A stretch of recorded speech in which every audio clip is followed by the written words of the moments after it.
Právě sledujete extrémní výzvy RCTV. V tomto díle bude všecko úplně jinak. Budeme hodně závodit, vlastně budeme pořád jenom závodit a taky budeme hodně cestovat.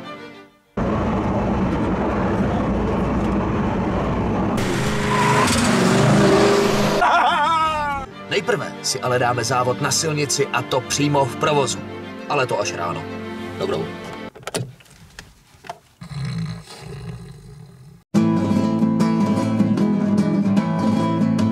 Ty jsi ustal.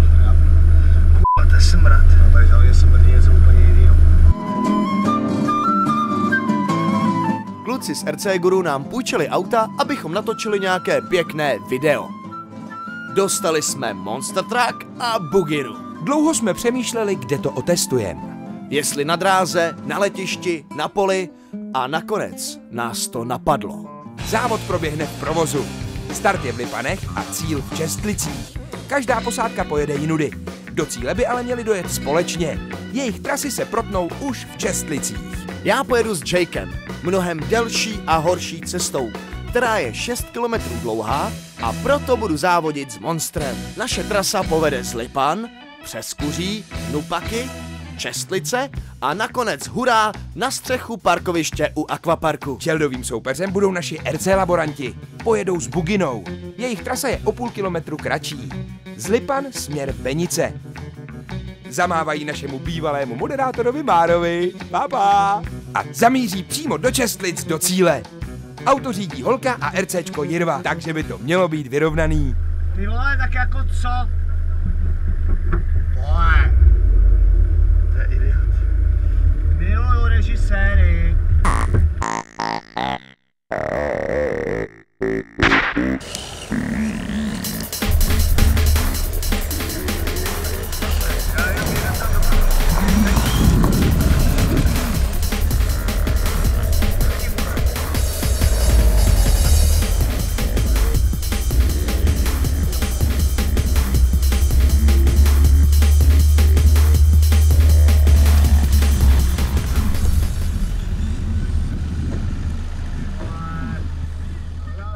Tak tohleto, to je mega výzva. Sedím v autě, přede mnou jede RCčko, řídím ho z auta a... Ty vole, já jsem v prdeli. Přijď, ale ne. Já potřebuji se soustředit na to řízení. Jedem rychlejc, pojď jenom.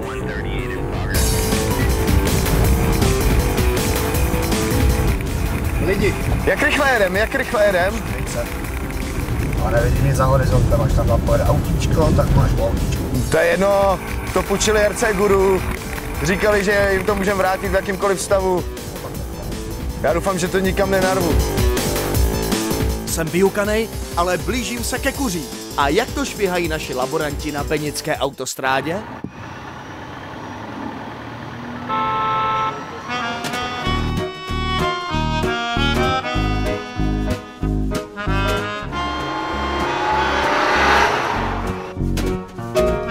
Je mi jasný, proč se Jirva schovává za stromeček.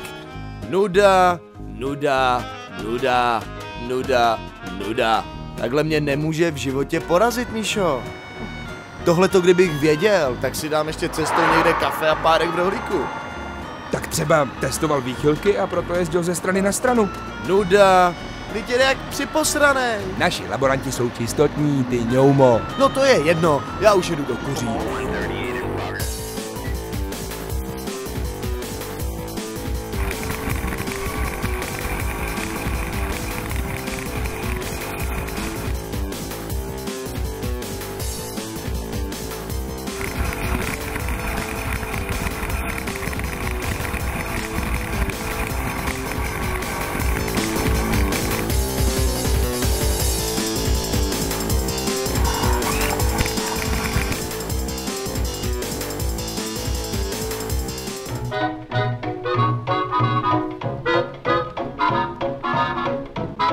Tak už koukám, že to rozjeli. Myšáku, to je zrychleně. To je jedno, ale teď mi dochází, že jedou v provozu a mají na sobě bílý pláště. No, mají pláště, protože jsme je vytáhli z laboratoře. A v provozu jsou proto, protože jsme je tam poslali. hlavně je to celý zrychleně, rozumíš? Zrychleně! Oni ale už jsou v Benicích.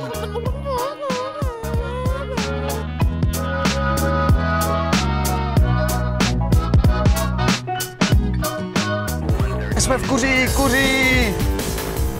Ale nejezdí mu směru, kámo. Já se snažím, ale ono to moc nezatáčí. Další lidi, jedem!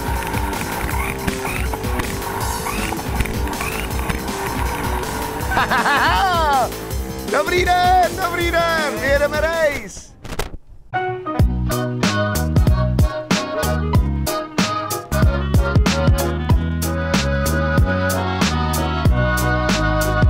Laboranti projíždějí Benicema a Čelda s Jakem kuří.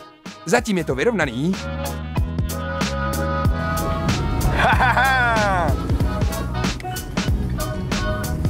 Zpomalí laboranty ostrý benický horizont. No. A jede tam něco, já tam nic nevidím.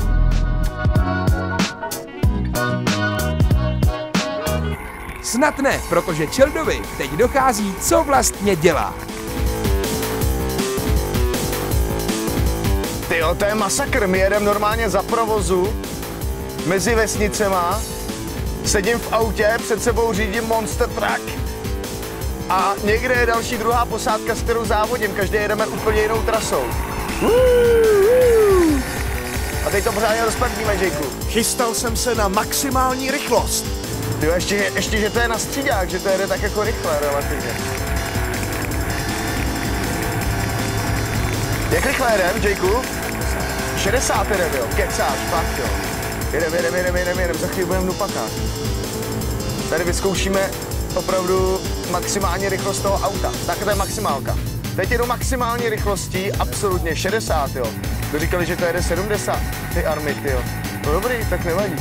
A to je zrychleně. Ne, na dvoučlánek to jede sice 60, ale se tříčlánkem to udělá i kilo. No, říkali kluci z RC Guru. Nakonec jsme to vyzkoušeli a fakt je to pravda. Ale je taky pravda to, že jsme jim to i trochu rozbili. Ale jenom trošku upadlo z toho kolo a i to druhý.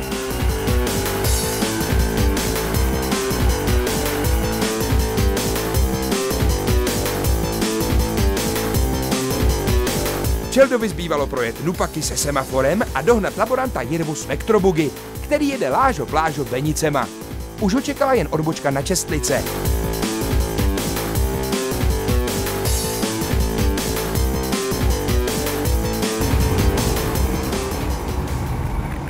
Dobrý, už jdu na stranu. Tak teď budeme projíždět kolem inkriminovaného místa, což je policejní stanice. Děkuji, můžeme jet rychlejce jak 30, prosím tě. A zatáčka, odbočka na Benice, 3 kiláky. Dobrý. A semafor, sakra, semafor. Semafor, blikni, zelená! To je masakr, takovýhle závod. Dobrý, a za chvíli jsme...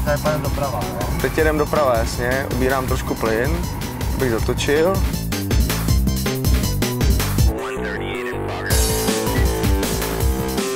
Přátelé, nezapomínejte, že laboranti jsou zrychlení. Fakt jeli ukrutně pomalu, ale i přesto vedli. No aby ne, Míšo, podívej, kudy pojedu teď. Jel jsem i polem. Do prdele, vyjdu jsem do pole. No kurva, jedu polem, jedem polem. Rádio, jedu polem, musím se kudy vrátit zpátky, počkej, tady vyjedu nahoru. Do prdele, do hajzlu. Spadl jsem do pole, to je nemilé. Emile, ty debile. Tak, můžeme dál. Jedem. Pomalučku jede. Laboranti jsou ve vedení. Opravdu už jsem se snažil jet bezpečně. Ty určitě pojedeš bezpečně.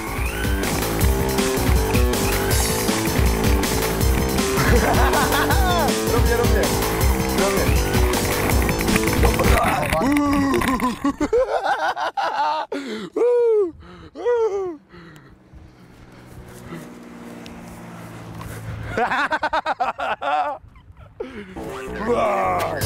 Monster Truck! Je to challenge, je to race! Nedáme. Jirva jede na jistotu, kdežto Čeldu zdrželi 2 nehody. A to nebylo všechno.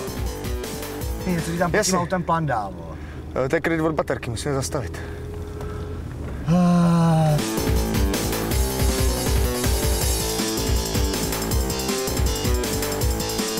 Jirva se nekompromisně dokličkovával k čestlicím. No jasně, kličkuje, to mi hraje do karet. Možná najede i o půl kilometru navíc. Ale stejně jsme na to radši šlápli. A tohle je Čeldo zrychleně. To není důležitý, Míšo. Potřebuji vyhrát, rozumíš, vítězství. Ale nakonec mi to bylo stejně k ničemu. Byli tam nepochopitelně dřív než já. A to jsem si chtěl dávat původně kafe a párek. V kuří. Spanilá jízda čestlicema. Tohle, přátelé, nikdy neskoušejte. James Bond je jen jeden. Teda dneska vlastně 2.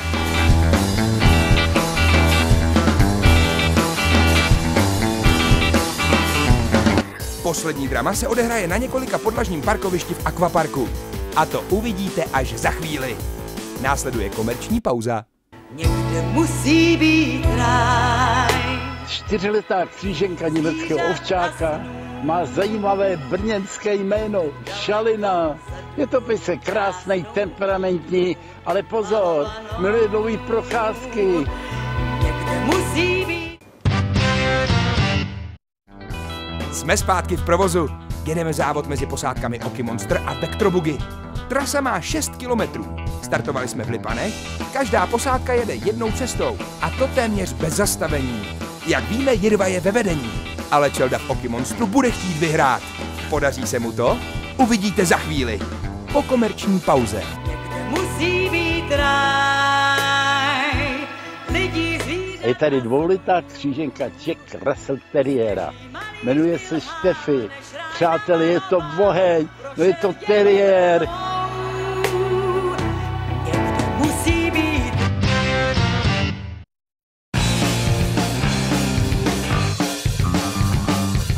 Chtěl jsem hned předjíždět, ale musel jsem počkat na vhodnější okamžik.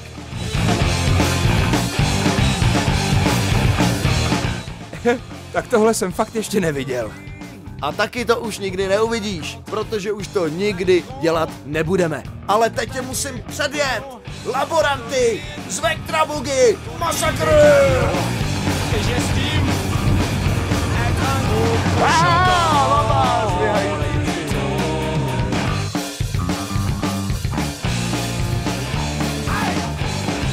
Podařilo se mi dostat do vedení a teď už se nemohlo vůbec nic stát. No jasně, tobě? Jasně, teď vedu.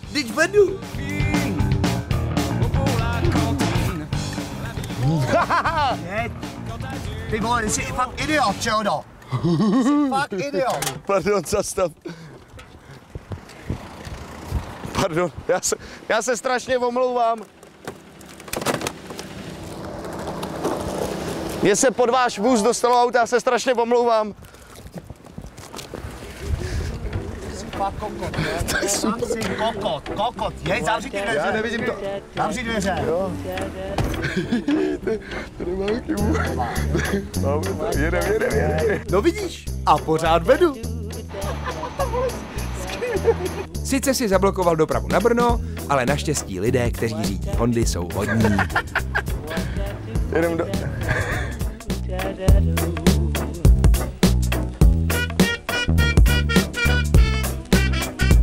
No, ještě nedělej p***y.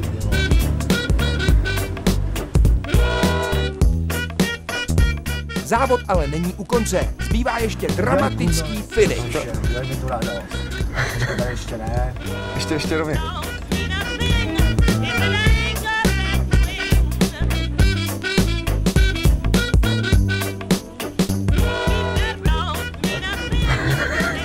Jasně, potom. Tady doprava.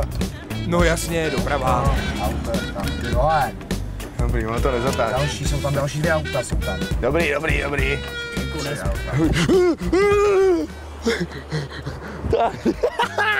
To nemá chybu. Uměte, jedem. Cíl je na střeše budovy.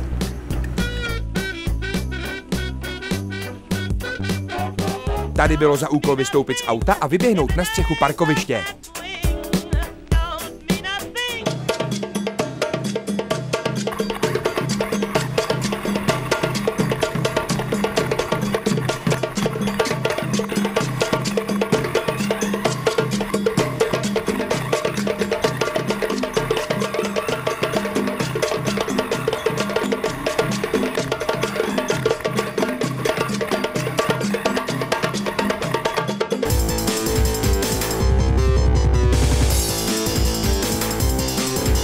Ve strhujícím finiši Michal ujížděl Jirvovi, pročež si to zkracoval jednosměrkou.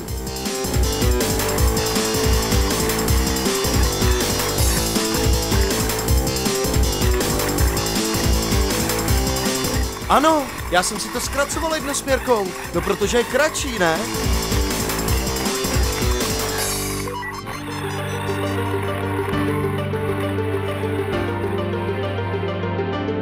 Ano, přátelé, nemohlo to dopadnout jinak. Monster byl prostě rychlejší. A já tedy vyhrál. Hodně lidí říká, že je blbost jezdit v provozu a asi mají pravdu, ale stejně to byl zážitek, na který se nezapomíná. Zažili jsme mnoho krásných okamžiků. Vtipných i smutných. Jirva to celý prokličkoval, Čelda se několikrát vyboural, ale jel maximálkou. Přátelé, upozorňujeme ještě jednou, vy to opravdu nezkoušejte.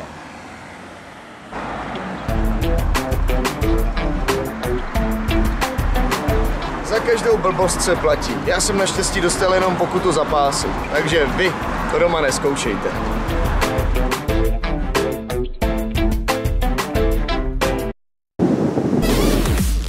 Dlouho už nás nikdo nikam nepozval, proto nás moc potěšil dopis od člověka, který má v krásných rakouských horách vlastní sjezdovku. Samotný Hugo König nás pozval na piknik. Já, Hugo? Ich bin auf Bahnhof. Ja, da bin ich aber gespannt. Ja, das ist super. Jedem, je to tady! A mě dokonce zajistil i dopravu. Jelo mi to hned, ale čím pojedu, mě opravdu překvapilo. Až teď mi dochází, co měl Hugo na mysli tou bradavicí. Kde je? Jo, no jasně. Já se musím tady rozeběhnout proti nějakému sloupu a tím se odsnu na tom správném nádraží.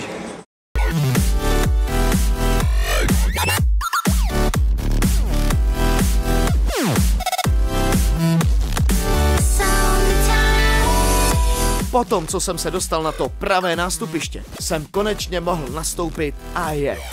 Pak už jsem dorazil do cíle a ubytoval se na Hugově skromné víkendové chatě.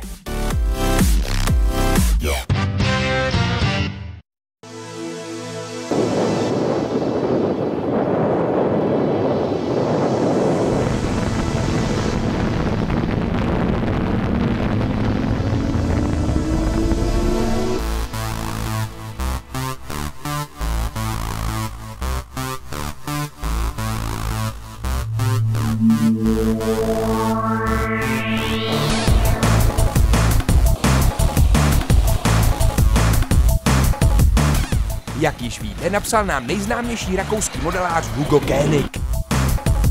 Že by si s námi dal rád piknik na ledovci.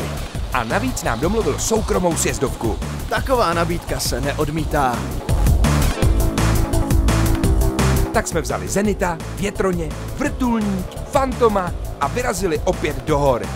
Vyzkoušel jsem Zenita ve snowparku. Na umrzlým sněhu mu to dost klouzalo.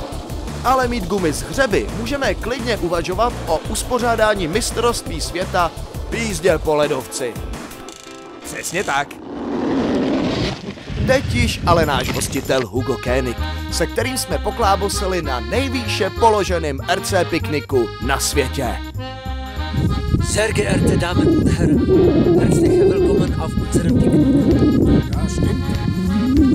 Das ist super. Mit Eis. Der Klaus, der fährt ein Mountainbike mit allem Schnick und Schnack. Die Ritzel sind vergoldet, doch er fährt nur bergab. Er schiebt den Bauch hat fette Haar und riechen tut auch. Im ganzen Dorf ist bekannt als Mountainbiker. Jak vidíte, RC Picnic ve 3,5 tisících jde. A to je dobrá uživatelská rada. Díky, Hugo. Claudio sein Fahrrad los, Claudio.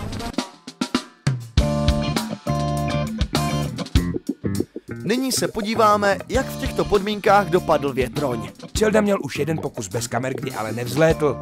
Bude to na podruhé lepší? Tak, pokus číslo 2. Ježiši, to není dobrý. Chová se to tak jako dost líně. Nemám k tomu důvěru. Tady jo. Ty vole. To nemá výkon vůbec. Já to hodím. Něco se stane, jo? Jedem. Dobrý, tak vyřešeno.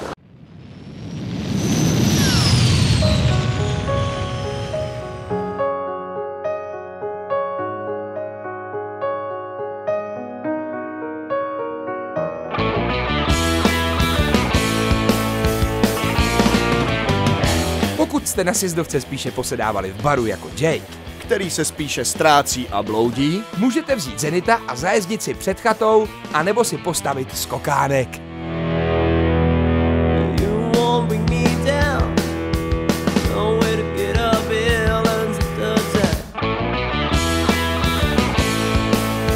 Také můžete vyrazit na procházku a hledat pěkná místa. autovlhkost nevadí, ale pro jistotu jsme zabalili regulátor a přijímač do potravinářské folie. Jake našel schody.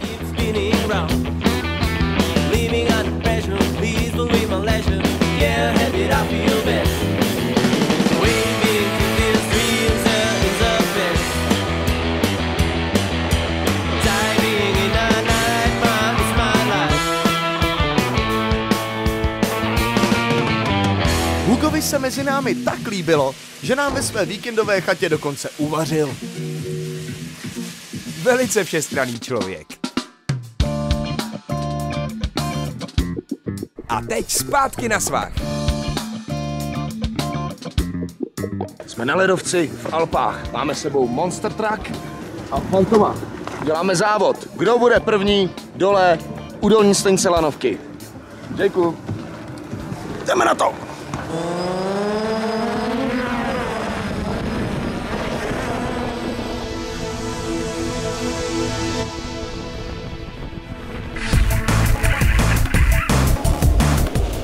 Ty Čeldo, jaký to je řídit Fantoma, jet přitom na lyžích a ještě přitom nechat Jakea vyhrávat? No, nejtěžší je na tom právě to, nechat Jakea vyhrávat. Ale nechtěl jsem mu kazit náladu, když měl na sobě takový pěkný pisteáciový kalhoty a lyže. Navíc bych ho mohl někde ztratit. Řídit koptéru je sice trochu jednodušší než letadlo, ale je potřeba si uvědomit, že v momentě ztráty signálu se Phantom přepne do režimu Fall Safe a začne se vracet na místo startu. V našem případě o nějakých 1000 metrů výš. To znamená tedy na vrchol ledovce. Možná, ale spíš se po cestě vybije a skončí někde, kde ho nikdo nikdy nedajde. A víš proč? Jo, protože je bílý. Tak to vypadá, že si mu ujel a vlastně si vyhrál. Přesně tak.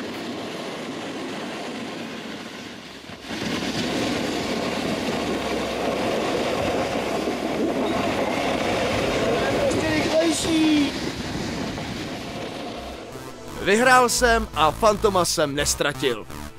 Fantoma ne.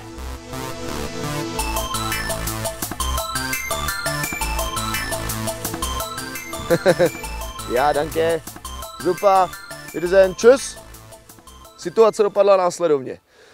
Jake se nám ztratil, naštěstí ho našla horská služba, je mírně podchlazený a tvrdí něco, že jde montovat někam anténu. Mně se Phantom vybil, takže jsem si zdovku sjel normálně a teď se nám neuvěřitelně zhoršilo počasí, takže to musíme zabalit a jdeme dolů pohřát se na čaj.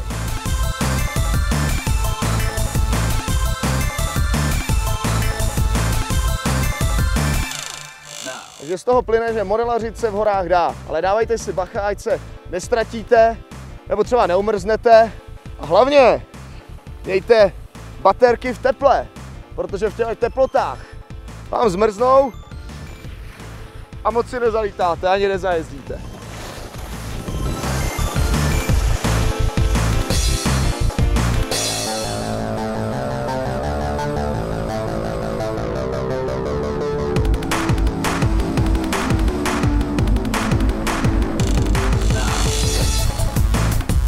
Takže ahoj! A zase někdy laufám! Woohoo!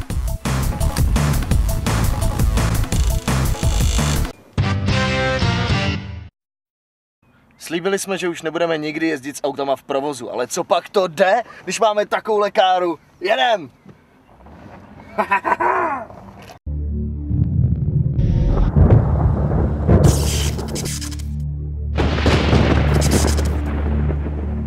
Dodge Charger. Americká legenda. Brutální masakr o obsahu 6,4 litru.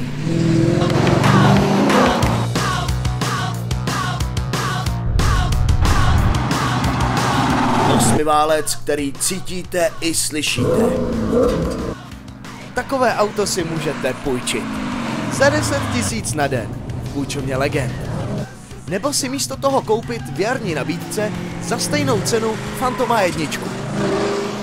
Ale toto auto opravdu budí pozornost.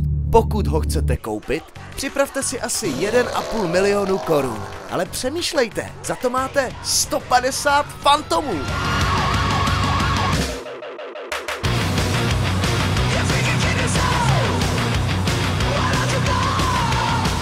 Jezdil jsem v něm celý den a asi vás zajímá, kolik spotřebuje paliva. Tak pokud budete dodržovat všechny rychlostní limity a šolichat pedál plynu, jste na spotřebě cirka 12 až 14 litrů. Ale věřte, to nechcete! Vy chcete přece slyšet tohle! Tady mám takovýhle ovladač a když zmáčknu Open, tak se otevře záklopka na vejfuku a rázem se změní charakteristika zvuku z tichý, krásný rodinný limuzíny na brutální supersport power!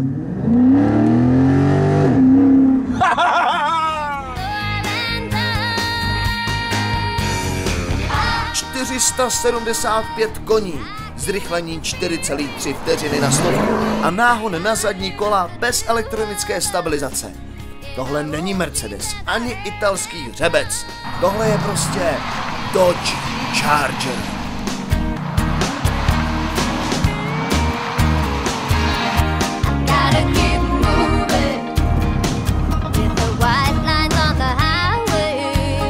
Auto si dokonce zahrálo ve filmu Rychle a zběsile. A teď dokonce i u nás v RCčku.